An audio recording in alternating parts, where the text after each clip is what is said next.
اب اصطلاح جبر و قدر کی تشریح پیش کی جاتی ہے۔ جبر و قدر، انسان جو کام کرتا ہے وہ اپنے اختیار سے کرتا ہے یا بصورت جبر اس سے صادر ہوتے ہیں۔ یہ مسئلہ بھی ان مسائل میں سے ہے جن کا فیصلہ کرنا دشوار ترین امر ہے۔ اس مسئلے کی بنیاد دراصل اس مسئلے پر ہے کہ انسان اپنے افعال کا خود خالق ہے یا انسان کے افعال کا خالق بھی اللہ تعالی ہے۔ حکماء کا ایک گروہ اس بات کا قائل ہے کہ انسانی جملہ افعال بھی اللہ کی تخلیق ہیں، انسان کو ان کے صادر کرنے میں کوئی اختیار اور دخل نہیں ہے۔ وَمَا تَشَاءُونَ إِلَّا أَن يَشَاءَ اللَّهُ وَمَا تَشَاءُونَ إِلَّا أَن يَشَاءَ اللَّهُ، تمہارا چاہنا کچھ نہیں ہے بجز اس کے کہ اللہ چاہے۔ ما شاء اللہ کان وما لم یشاء لم یکن، جو اللہ نے چاہا وہ ہوا، جو نہ چاہا نہ ہوا۔ الا لہ الخلق والامر، خلق اور امر صرف اللہ کا ہے۔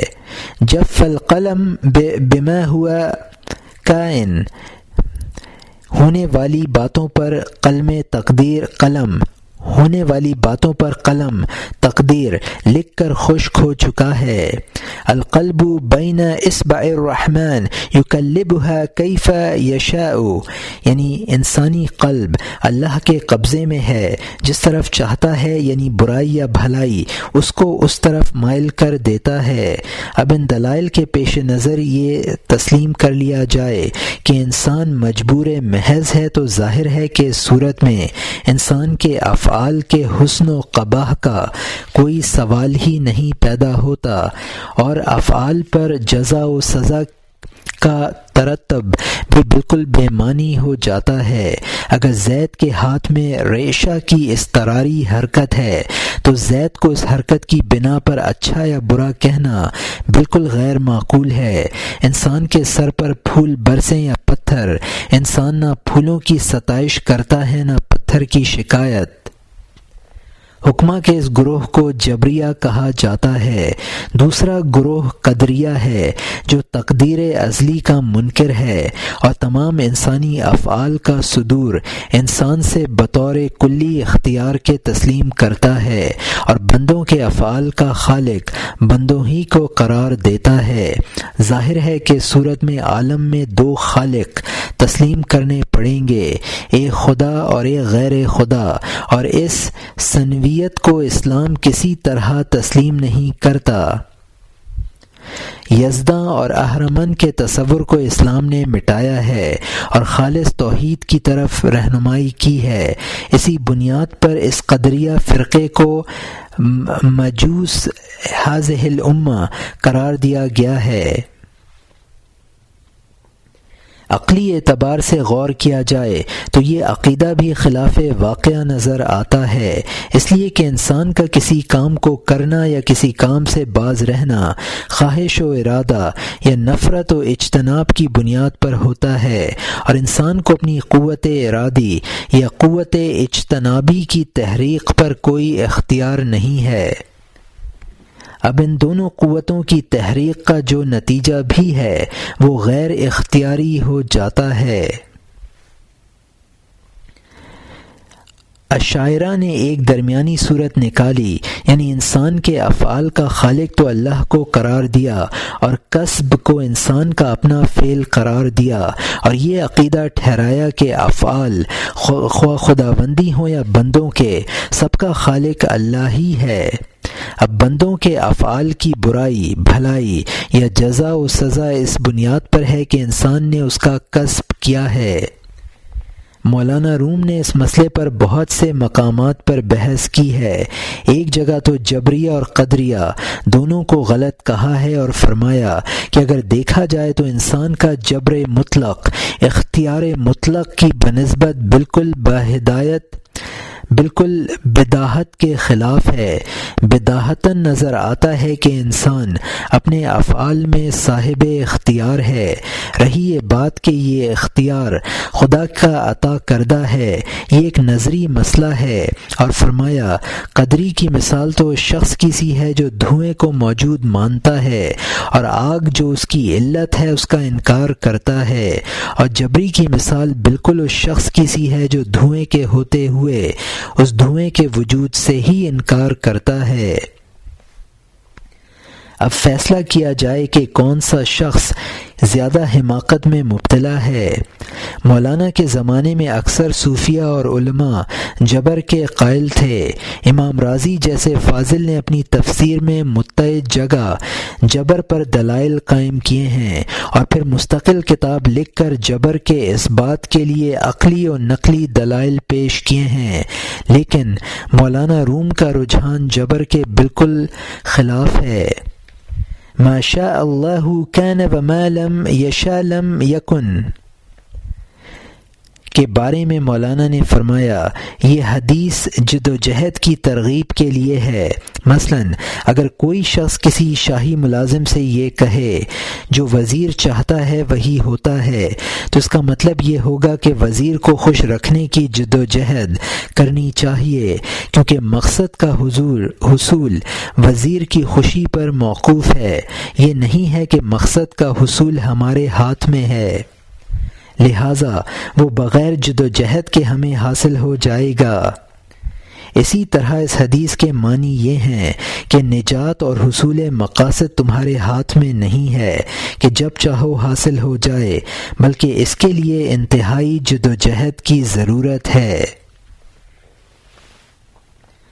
جف القلم بما ہوا کائن کے بارے میں فرماتے ہیں یہ بالکل سچ ہے، لیکن اس کے یہ معنی کہ جو کچھ ہوتا ہے، جو کچھ ہونا ہے وہ پہلے ہی دن لوح تقدیر میں لکھا جا چکا ہے، صحیح نہیں ہے۔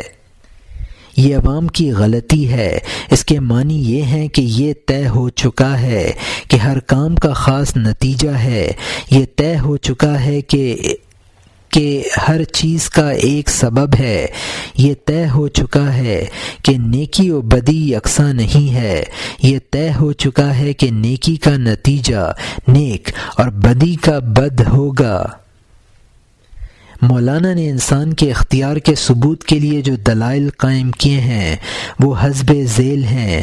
پہلا، ہر شخص کے دل میں اختیار کا یقین ہے، گو زبانی اس کا انکار کرے۔ اگر اسی شخص کے سر پر چھت ٹوٹ پڑے تو کبھی چھت پر غصہ نہ کرے گا، اور اگر کوئی دوسرا شخص کے سر پر پتھر مار دے تو اس پر اس کو سخت غصہ آئے گا، اور اسی بنیاد پر ہے کہ چھت کو اس نے غیر مختار سمجھا ہے اور اس شخص کو اس نے صاحب اختیار مانا ہے۔ یہ بھی فرمایا کہ کتا بھی اس بات کو سمجھتا ہے کہ کتا پتھر کو نہیں کاٹتا ہے، جو پتھر پھینک کر اس کے مارے گا اس کو کاٹے گا۔ نمبر 2، خود انسان کے تمام اقوال و افعال سے اختیار کا ثبوت ہوتا ہے۔ ہم کسی شخص کو کسی کام کے کرنے کا حکم دیتے ہیں، کسی کو کسی کام کے کرنے کی ممانعت کرتے ہیں، اپنے کسی فعل پر خود نادم ہوتے ہیں اور کسی فعل پر خوش۔ یہ اس کی دلیل ہے کہ ہم خود اپنے آپ کو اور دوسرے کو صاحب اختیار سمجھتے ہیں۔ نمبر 3، جبر کے ثبوت میں سب سے بڑی دلیل یہ دی جاتی ہے کہ اگر خدا ہمارے افعال پر قادر نہیں ہے تو مجبور ہے، اور اگر قادر ہے اور بندے کو بھی قادر مانا جائے تو ایک فعل کے 2 فاعل قرار پاتے ہیں جو باطل ہے۔ مولانا نے شبے کا جواب دیا جو شبے کا جواب بھی ہے اور بجائے خود بندے کے اختیار کے لیے دلیل بھی ہے۔ فرمایا جو چیز کسی چیز کی مواتیات میں سے ہے وہ سلب نہیں ہوتی ہے۔ لوہار کے بسولے میں جبر ہے، لوہار کا آلہ بننے کی وجہ سے اس کا جبر سلب نہیں ہو جاتا ہے۔ اسی طرح اختیار انسان کی ذاتیات میں سے ہے۔ اگر اللہ کو فاعل مانا جائے اور انسان اس کے لیے بمنزلہ اعلیٰ کے ہو تب بھی اس کا اختیار باقی رہے گا، انسانی اختیار سلب مسلوب نہ ہوگا، نہ جبر سے تبدیل ہوگا۔ اگر یہ کہا جائے کہ انسان کا کفر کرنا اللہ کی مرضی سے ہے تو بھی خود یہ ثابت ہو رہا ہے کہ کفر کافر کا فعل اختیاری ہے، ورنہ کافر کافر نہیں ہے۔ نمبر 4، انسان کے تمام افعال کا خالق اللہ تعالی ہی ہے اور ان کا صدور انسان سے ہوتا ہے۔ اللہ کے خالق ہونے کی وجہ سے بسا اوقات افعال عباد کی نسبت اللہ کی طرف کر دی جاتی ہے، ورنہ دراصل وہ بندے کا فعل ہے۔ مولانا بحر العلوم نے ایک مقام پر فرمایا ہے، ایک فرق بعد الجمع کا مقام ہے، جب سالک کی سیر عروج کی طرف ختم ہو جاتی ہے اور اس کا وجود مقام فنا میں پہنچ جاتا ہے تو وہ پھر بشریت کی طرف نزول کرتا ہے اور اپنی ذات کا جلوہ آئینہ حق میں دیکھتا ہے اور اپنے تمام افعال و صفات کو منسوب بسوء حق دیکھتا ہے، اور یہ عرفان کا سب سے بلند مقام ہے۔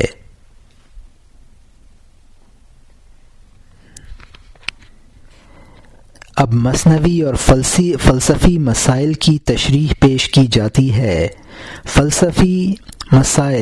مثنوی اور فلسفی مسائل۔ مولانا کا مقصد مثنوی میں اگرچہ فلسفی مسائل کو بیان کرنا نہیں ہے، ضمناً جو مسائل بیان فرما دیے ہیں وہ حسب ذیل ہیں۔ تجاذب اجسام، کائنات کی طرف اجسام ایک دوسرے کو اپنی طرف کھینچ رہے ہیں اور اسی تجاذب اور کشش پر نظام کائنات قائم ہے۔ یہی وہ مسئلہ ہے جن کی تفاصیل نیوٹن نے کی اور یہ نظریہ اس کی طرف منسوب کیا گیا، جبکہ مولانا نے سینکڑوں برس قبل یہ نظریہ بیان فرما دیا تھا۔ جملہ اجزا جہاں زاں حکم پیش، جفت جفت و عاشقاں جفت خویش، یعنی دنیا کے تمام اجزاء جوڑ جوڑ ہیں اور ہر ایک اپنے جوڑے کا عاشق ہے۔ آسماں گوید زمین را مرحبا، با تو ام چوں آہن و آہن ربا، یعنی آسمان زمین کو خوش آمدید کہتا ہے کہ میری تیری مثال لوہے اور مقناطیس کی سی ہے۔ فرمایا کہ اجرام فلکی کی کشش کی بنیاد پر زمین بیچ میں معلق ہے اور اس کی مثال ایسی ہے جیسے مقناطیس کا ایک گنبد بنایا جائے اور لوہے کا ایک ٹکڑا بیچ میں کر دیا جائے تو وہ معلق ہو کر رہ جائے گا۔ حکیمش گفت کس جذبے سما، از جہات شش بماند اندر ہوا، چوں ز مقناطیس قبہ ریختہ، درمیاں ماند آہن او آویختہ، یعنی اس حکیم نے اسے کہا کہ آسمان کی وجہ شش جہات کی کشش کی وجہ سے زمین فضا میں معلق ہے، جس طرح کے مقناطیس کا گنبد ہو اور اس کے درمیان لوہے کا ایک ٹکڑا لٹکا ہو۔ تجاذب ذرات۔ اب یہ بات مسلمات میں سمجھ لی گئی ہے کہ اجسام کی ترکیب ذرات سے ہے اور ان ذرات میں باہمی کشش اور تجاذب ہے، اور تمام اجسام کے ذرات میں کشش اور تجاذب یکساں نہیں ہے۔ بعض اجسام کے ذرات میں باہمی کشش بہت بڑھی ہوئی ہے اور بعض میں کم، جیسا کہ لوہا اور لکڑی۔ اس مسئلے کو سینکڑوں سال قبل مولانا نے بیان فرمایا۔ میل ہر جزئی بجزئی می نہد، از اتحاد ہر دو تولید جہد، یعنی ہر جزئی کا ایک جزئی کی طرف میلان ہے، دونوں کے اتحاد سے پیدائش ہوئی ہے۔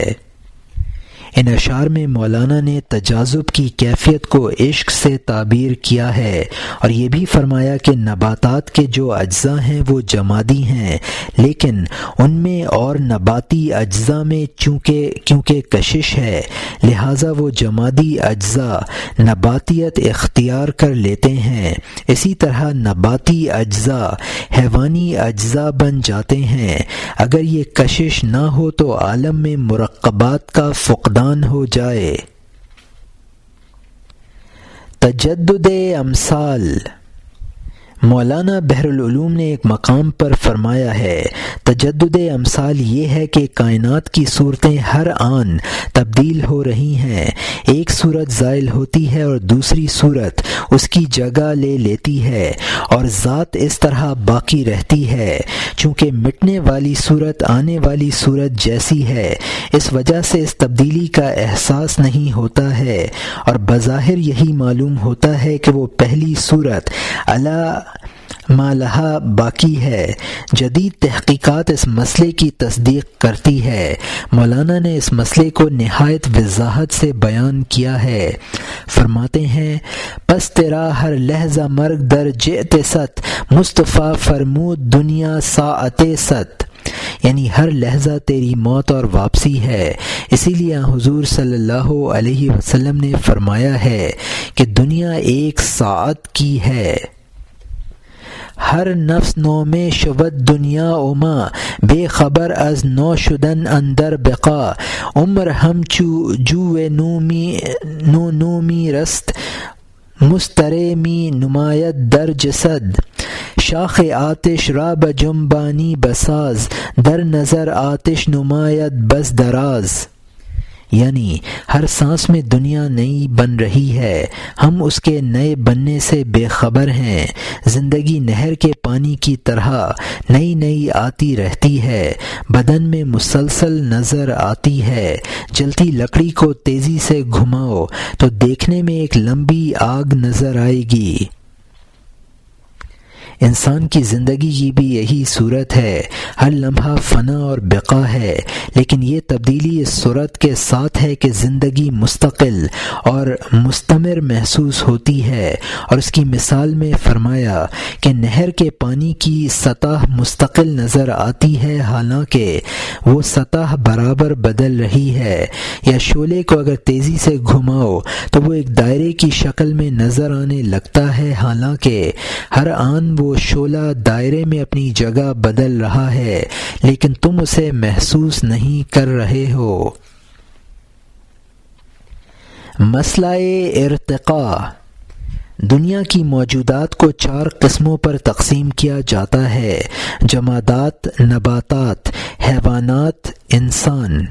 اب ان میں یہ بحث ہے کہ آیا یہ چاروں قسمیں ابتدائے تخلیق سے اس طرح سے مخلوق ہوئی ہیں، یا ابتدائے تخلیق میں صرف ایک چیز پیدا کی گئی تھی، پھر اس نے ترقی اور ارتقاء کیا ہے، وہ چیز جماد تھی، پھر ترقی کر کے نبات بنی، پھر ترقی کر کے حیوان بنی، اور پھر ترقی کر کے انسان بن گئی۔ یہ آخری نظریہ ڈارون کی طرف منسوب ہے۔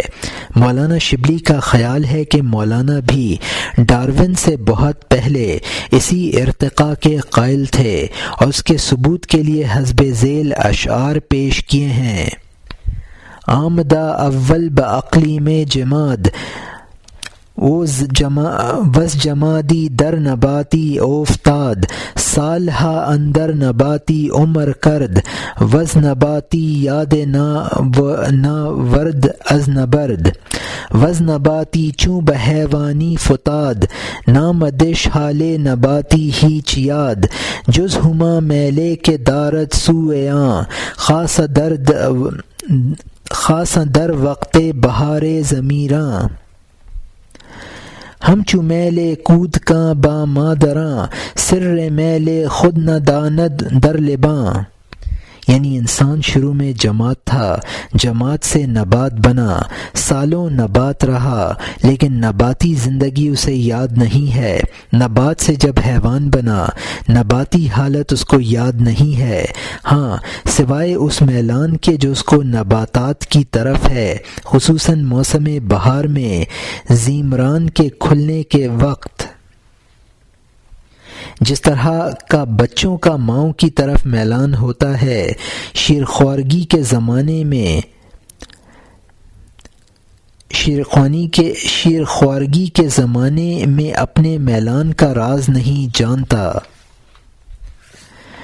بعض از حیواں سوء انشانیش میں کشت آن خالقے کے دانیش، ہم چنی اقلیم تا اقلیم رفت، تا شدکنو عاقل و دانا و زفت۔ یعنی پھر حیوان سے انسان کی جانب اس کو وہ خدا لے جاتا ہے جو اس کو جانتا ہے۔ اسی طرح وہ ایک عالم سے دوسرے عالم کی طرف چلتا رہا یہاں تک وہ عاقل و دانا اور فربا بن گیا۔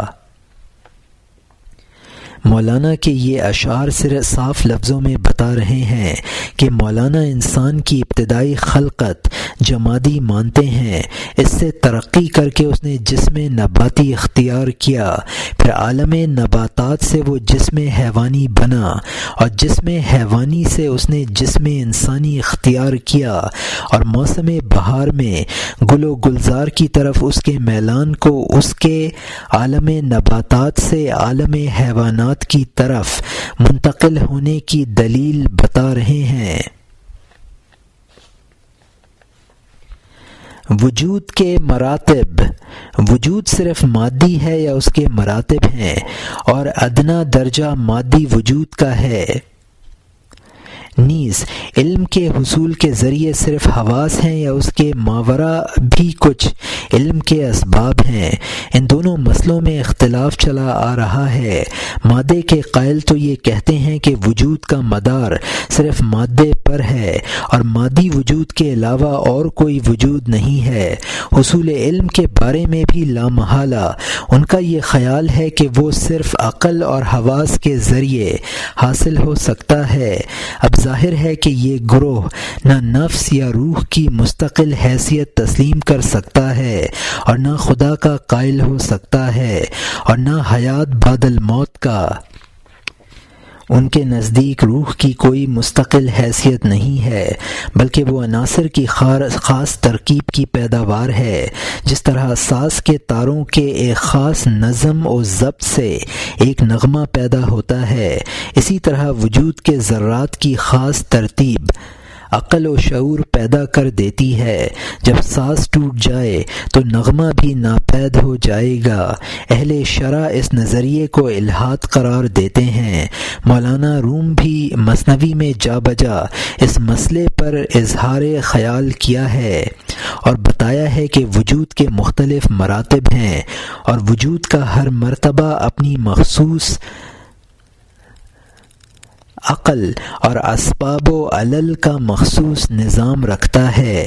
جیسے جیسے وجود کے مراتب میں ترقی ہوتی ہے ویسے ہی علم اور اس کے ذرائع میں بھی ارتقاء ہوتا ہے۔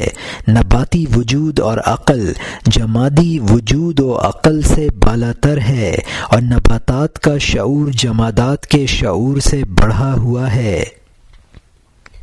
اسی طرح حیوانات کا شعور نباتی شعور سے زیادہ بہتر اور وسیع ہے، اور پھر حیوانات میں بھی عقل و شعور کے مراتب میں تفاوت ہے۔ انسان تمام حیوانات میں بالاتر ہے اور اس کی نوع کے افراد میں بھی عقل و شعور میں بے حد تفاوت ہے۔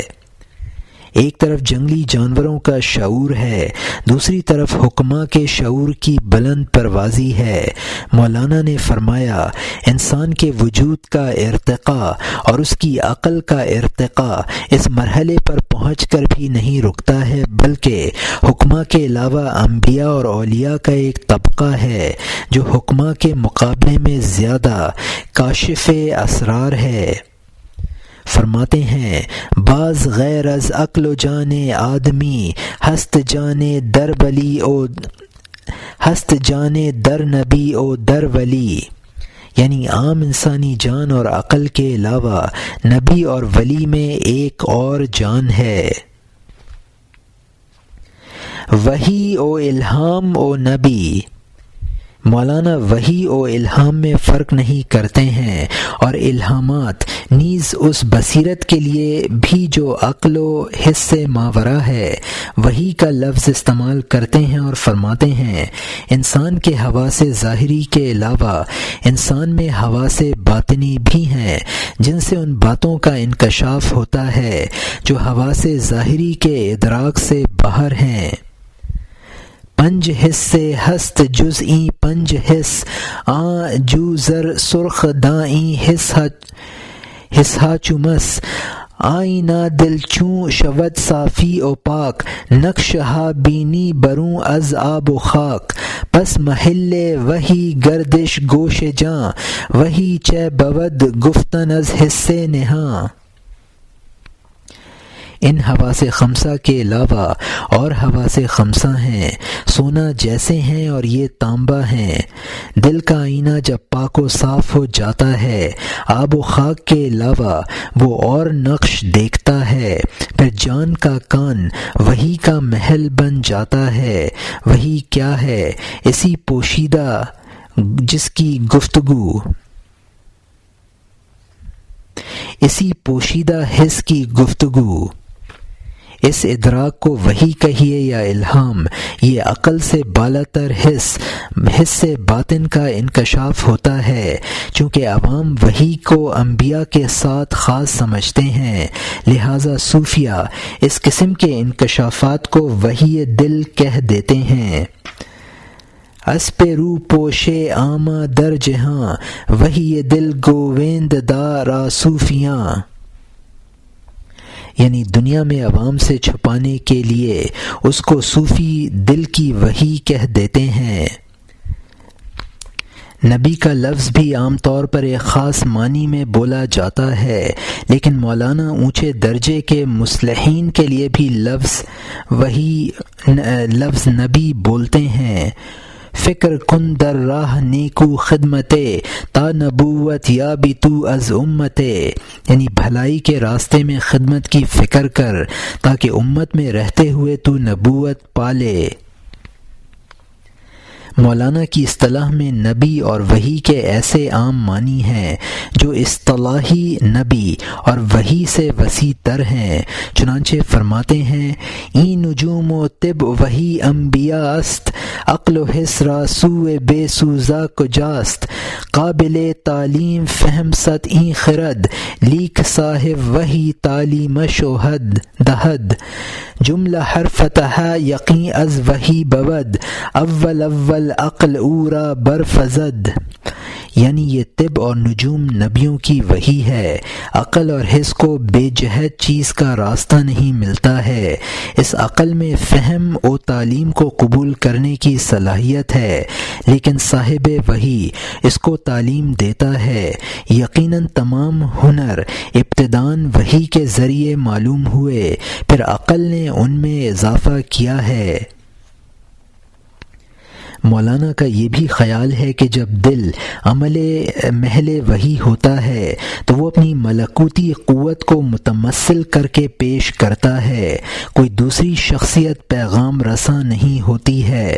محسوس یہ ہوتا ہے کہ جبرائیل کچھ کہہ رہے ہیں، حالانکہ خود نبی کی قوت ملکوتی یہ تمثل اختیار کر لیتی ہے، جیسا کہ خواب میں انسان دیکھتا ہے کہ دوسرا شخص اس سے ہم کلام ہے، حالانکہ خود اس کا قلب دوسرے کو ممثل کر کے پیش کر دیتا ہے۔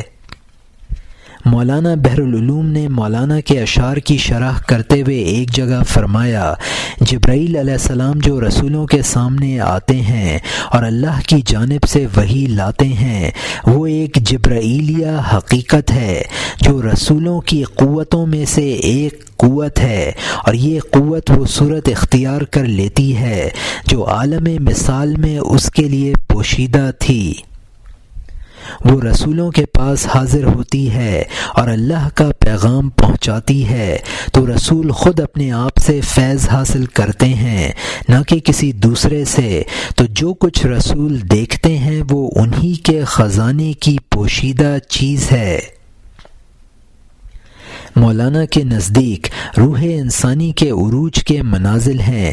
ایک وہ مقام آتا ہے جہاں روح انسانی کا روح الہی سے غایت درجے کا اتصال ہو جاتا ہے۔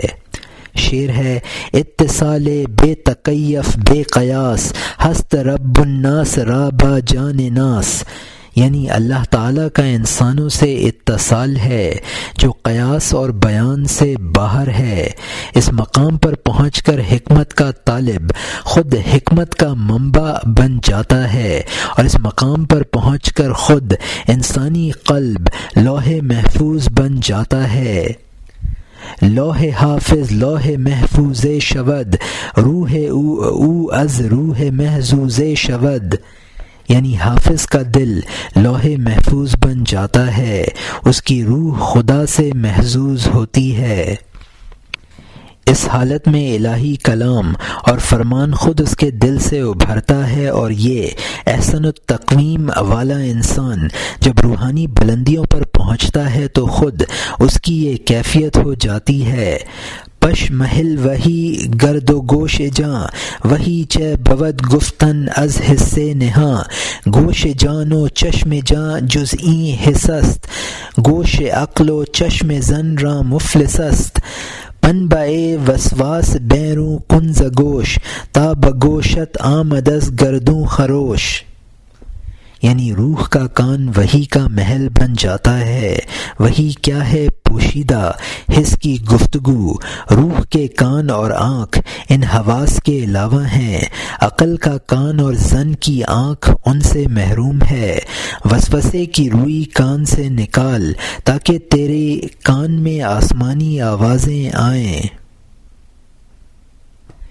وہی نبی جبرائیل اور لوح محفوظ کے بارے میں مولانا کے خیالات اجمالی طور پر ہم نے عرض کر دیے ہیں تاکہ مولانا کا کلام سمجھنے میں سہولت ہو، لیکن ظاہر ہے کہ یہ مولانا کے اپنے خیالات ہیں اور ارباب شرع کو ان میں رد و قبول کا حق ہے۔ ان میں سے جو چیزیں ظاہر نصوص سے ٹکرائیں وہ یقیناً دوسروں کے لیے لائق قبول نہ ہوں گی۔ بزرگوں کے مکاشفات اسی وقت تک حجت ہیں جب تک کہ وہ اصول شرع کے موافق ہوں۔ اب یہاں بعض اصطلاحات اور ان کی تشریح پیش کی جا رہی ہیں۔ پہلی اصطلاح صوفی۔ صوفی وہ شخص ہے جو اپنے آپ کو غیر اللہ سے محفوظ رکھے، دل میں کوئی شیطانی خطرہ نہ آنے دے، عبادت و ریاضت میں اصول شرع اور سنت رسول صلی اللہ علیہ وسلم پر قائم رہے۔ دوسری اصطلاح ابن الوقت۔ ابن الوقت وہ صوفی کہلاتا ہے جو اسرار اور واردات سے مغلوب الحال ہو جائے، اسرار کا اظہار کر دے، خوارق اس سے ظاہر ہو جائیں اور احکام ظاہری کی مخالفت کر بیٹھے۔ ابن الوقتی کو قلندر اور رند بھی کہہ دیا جاتا ہے۔ ابن الوقت صوفی کو بھی کہا جاتا ہے جو مقتضائے وقت پر عمل کرے۔ یہ معنی پہلے معنی سے عام ہیں جو اصطلاحی ابن الوقت اور ابو الوقت دونوں کو شامل ہیں۔ تیسری اصطلاح ابو الوقت۔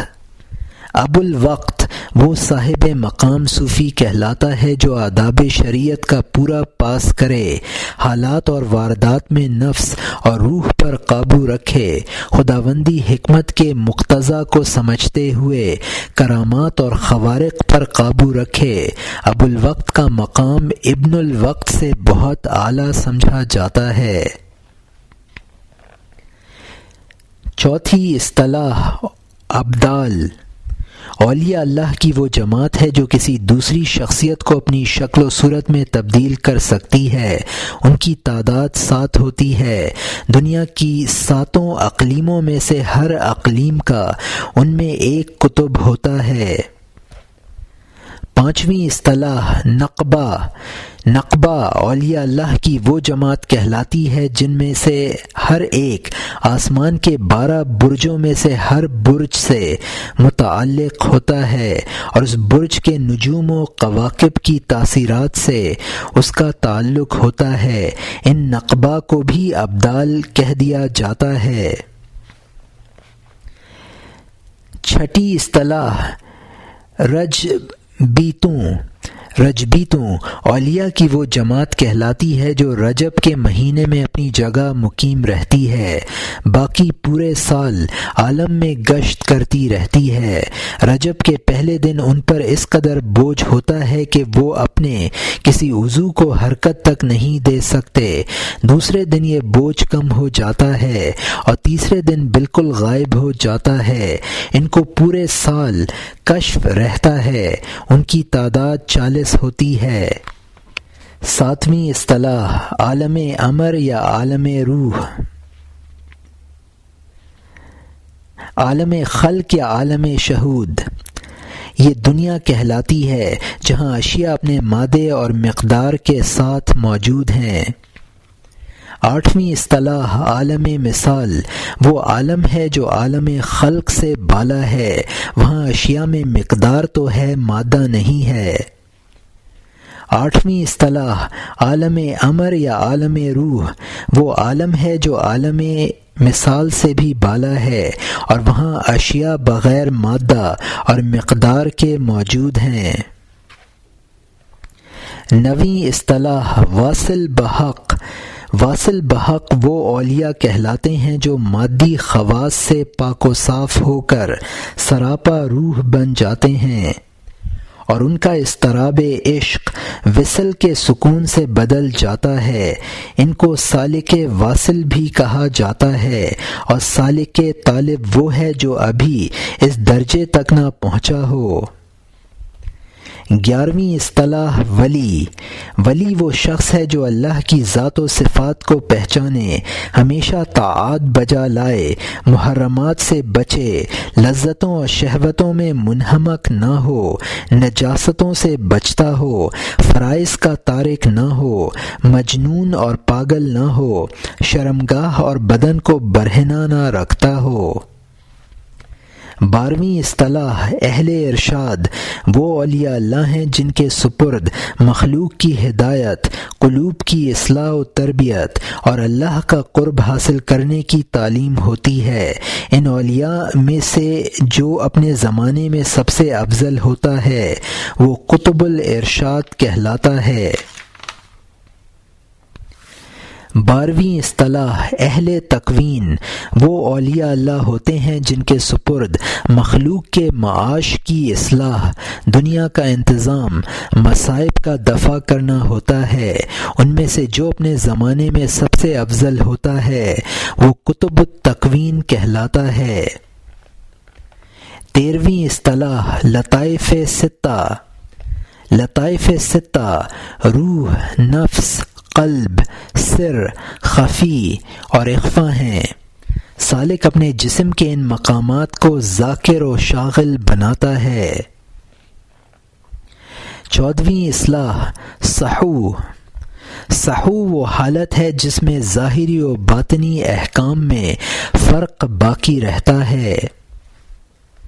15ویں اصطلاح سکر، سکر وہ کیفیت ہے جس میں مالک کے لیے ظاہری اور جس میں سالک کے لیے ظاہری اور باطنی احکام میں تمیز اٹھ جائے۔ 16ویں اصطلاح انبساط، انبساط یہ اور بست وہ کیفیت ہے جس میں مسلسل واردات غیبی کی وجہ سے روح میں نشاط رہتا ہے۔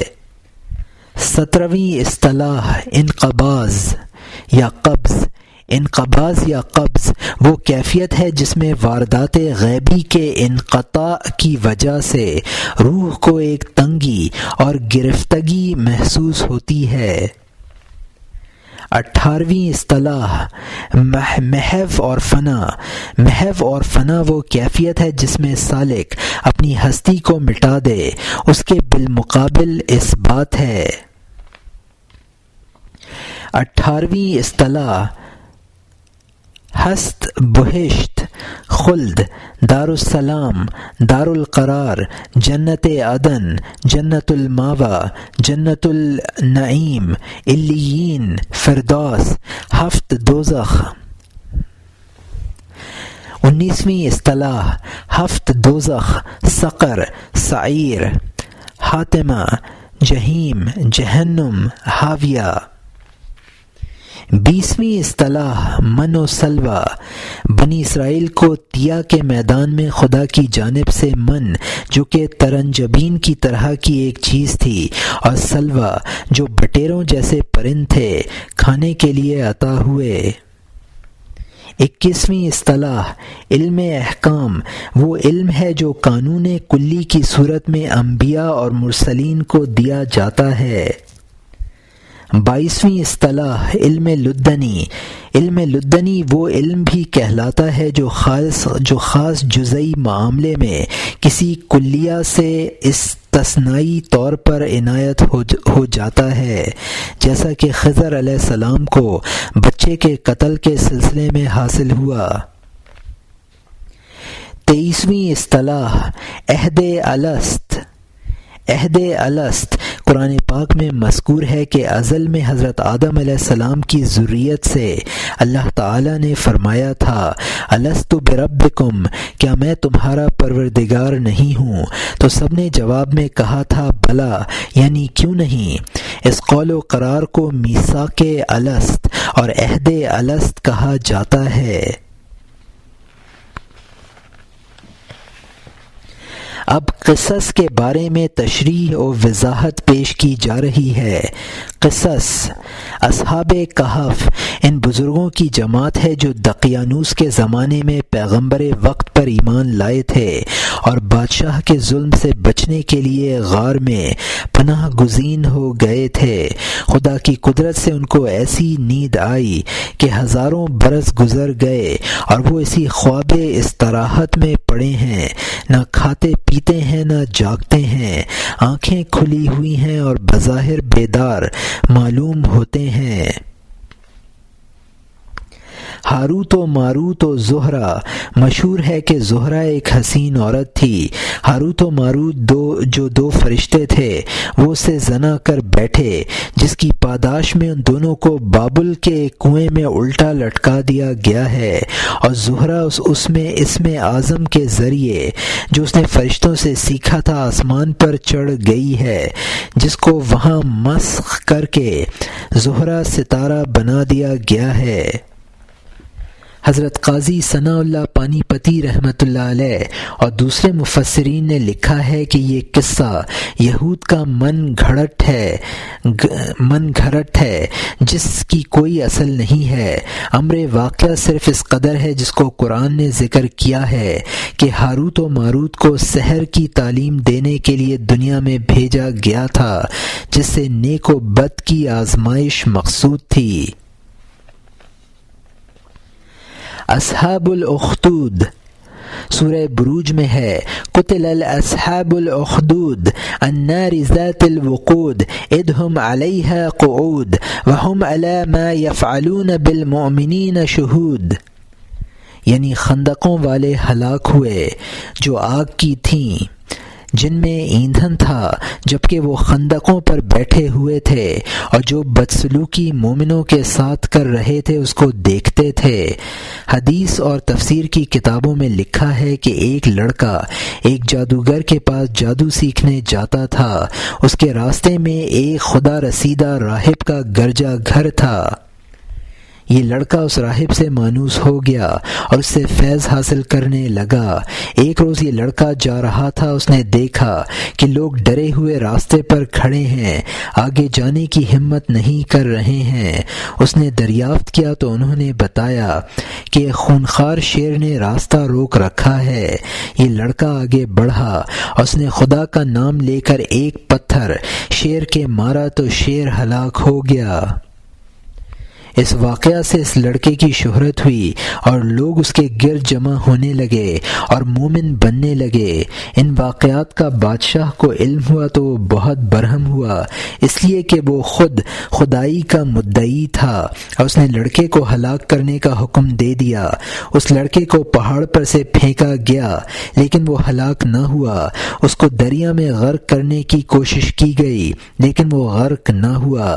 تب اس لڑکے نے بادشاہ سے کہا کہ اگر تو مجھے ہلاک ہی کرنا چاہتا ہے تو صرف ایک تدبیر ہے کہ تو بسم اللہ ربی ھذا الغلام کہہ کہ میری طرف تیر چلا تو میری موت واقع ہو جائے گی۔ چنانچہ اس نے ایسا ہی کیا اور لڑکا شہید ہو گیا۔ اس پر جو مجمع تھا وہ سب کا سب مومن ہو گیا۔ بادشاہ نے ان کو ہلاک کرنے کے لیے خندقیں کھدوائیں اور ان میں آگ جلائی اور ان مومنوں کو آگ میں جلوایا۔ لیلۃ التعریس آخری شب کی پڑاؤ والی رات۔ 7 ہجری میں غزوہ خیبر سے واپسی پر آپ صلی اللہ علیہ وسلم نے وادی القرا اور تیمہ کا رخ کیا۔ وہاں سے واپسی پر حضور صلی اللہ علیہ وسلم اور صحابہ کرام رضوان اللہ علیہم اجمعین رات بھر مشغول سفر رہے۔ صبح کے قریب پڑاؤ ڈالا۔ حضور صلی اللہ علیہ وسلم نے حضرت بلال رضی اللہ عنہ کو مقرر کیا کہ وہ نہ سوئیں اور فجر کی نماز کے وقت سب کو جگا دیں، لیکن حضرت بلال رضی اللہ عنہ پر بھی نیند کا غلبہ ہو گیا اور سب کی آنکھ جب کھلی جبکہ سورج نکل آیا تھا اور فجر کی نماز قضا ہو گئی تھی، حضور صلی اللہ علیہ وسلم نے ارشاد فرمایا، یہاں سے فوراً کوچ کرو، اور کچھ آگے جا کر پڑاؤ کیا اور نماز پڑھی۔ مولانا رحمۃ اللہ علیہ نے اپنے اشعار میں اس نیت کو استغراقی کیفیت سے تعبیر کیا ہے۔ حضرت سلیمان علیہ السلام اور انگوٹھی۔ مشہور ہے کہ حضرت سلیمان علیہ السلام نے ایک عورت سے نکاح کر لیا جو پوشیدہ طور پر بت پرست تھی۔ اس کی پاداش میں یہ واقعہ پیش آیا کہ آپ کی وہ انگوٹھی جس کے اثر سے ان کی حکومت جن و انس پر قائم تھی، وہ ایک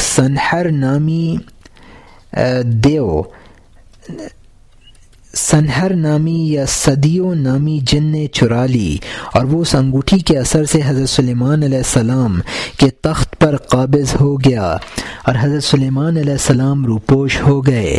اپنی روپوشی کی حالت میں وہ ایک مچھیرے کے گھر کام پر لگ گئے۔ مچھیرے نے اپنی لڑکی کی شادی ان سے کر دی۔ کچھ عرصے بعد وہ انگوٹھی اس جن کے ہاتھ سے دریا میں گری اور اس کو مچھلی نے نگل لیا۔ وہ مچھلی شکار ہو کر اس مچھیرے کے گھر آ گئی۔ مچھلی کے پیٹ سے انگوٹھی برآمد ہوئی تو حضرت سلیمان علیہ السلام نے اپنی انگوٹھی کو پہچان لیا اور اس کی تاثیر سے دوبارہ اپنے تخت سلطنت پر قابض ہو گئے۔ اس روایت کی حیثیت افسانے سے زیادہ کچھ نہیں ہے۔ نبی پر کسی شیطان یا جن کا اس طرح کا غلبہ ممکن نہیں ہے۔ یہ محض ایک اسرائیلی روایت ہے جو عصمت انبیاء کے شرعی اصول کے بالکل منافی ہے، لہٰذا یہ کسی طرح بھی قابل قبول نہیں ہو سکتی۔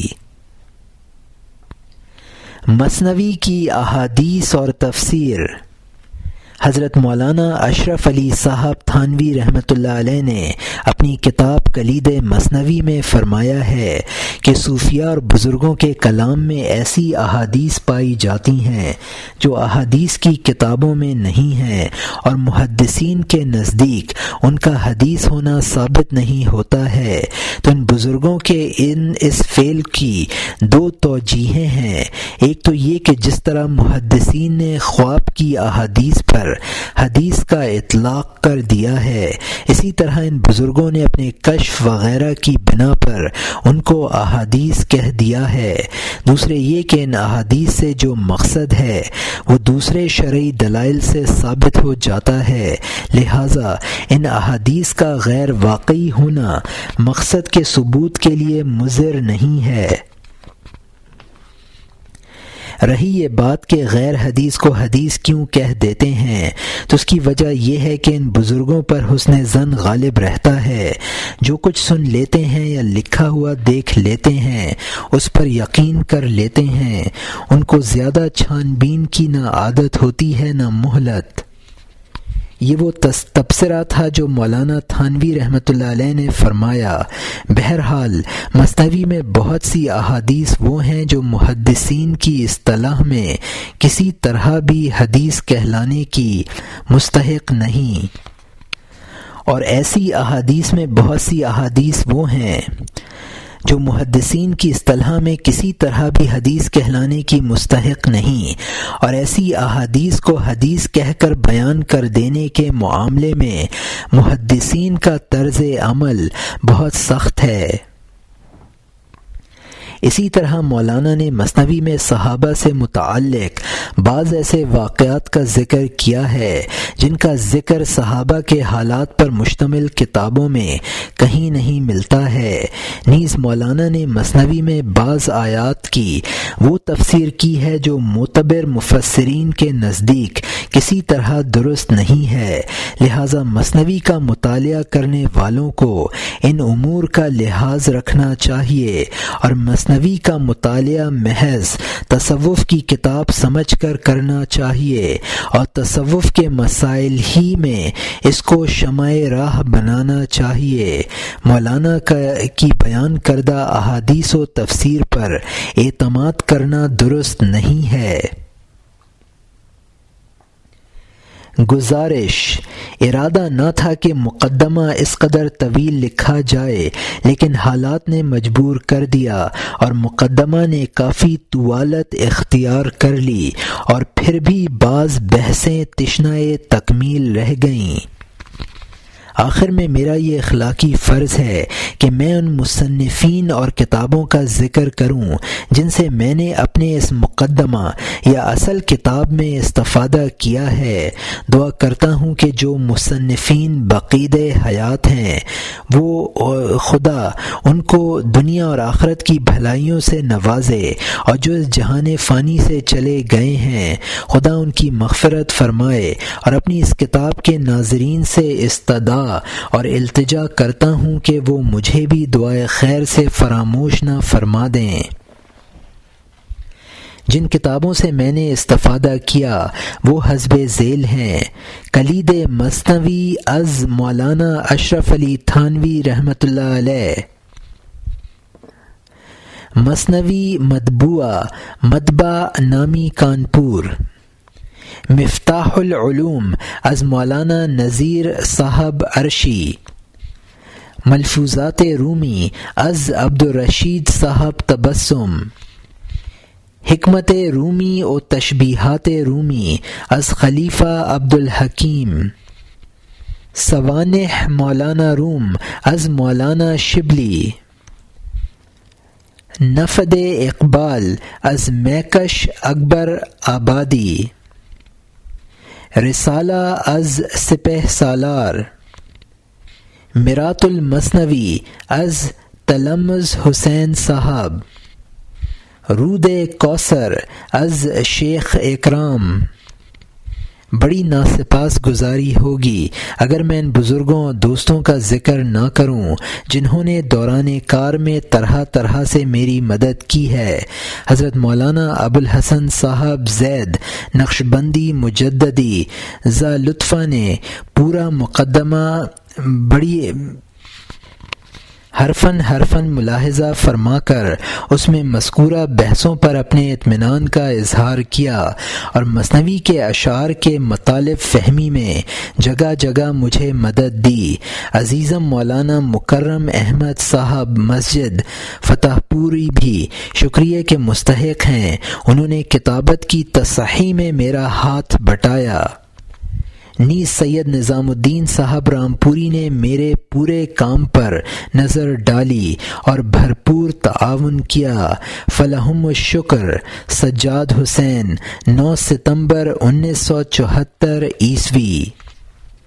اور یہاں کتاب کے اردو مترجم سجاد حسین کا تعارف ختم ہوتا ہے۔